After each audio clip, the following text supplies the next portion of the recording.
មានគ្នាយើងណាដែលចង់បាន setting គ្នាយើងដែលបានចង់បាន setting បាញ់ចូលក្បាលសុទ្ធខ្ញុំវីដេអូខ្ញុំបាញ់ហ្នឹងបងប្អូន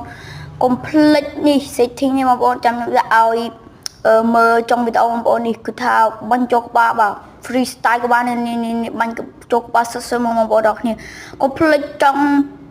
បាញ់ចូលក្បាលនេះ setting នេះហើយបងប្អូននេះបាទគឺបាញ់ចូលក្បាលខ្ញុំអត់បាននេះគឺកន្លែងខ្ញុំបាញ់វាយបាទឬគេបងប្អូននេះកន្លែងនេះចាំខ្ញុំប្រាប់ setting បងប្អូននេះ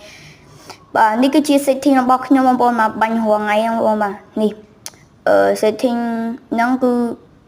ខ្លាំងមែនតើបងប្អូនខ្ញុំបាញ់រាល់ថ្ងៃគឺច្បាស់ក្បាលមួយក្បាលតែបងប្អូន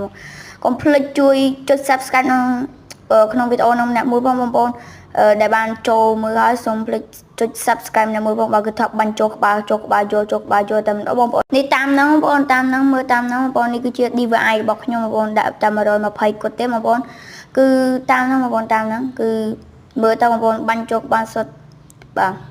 ហើយកុំភ្លេចចុច subscribe ខ្ញុំអ្នកមួយផងបាទនេះគឺជាដៃរបស់ខ្ញុំបាញ់បាទកុំភ្លេចចុច subscribe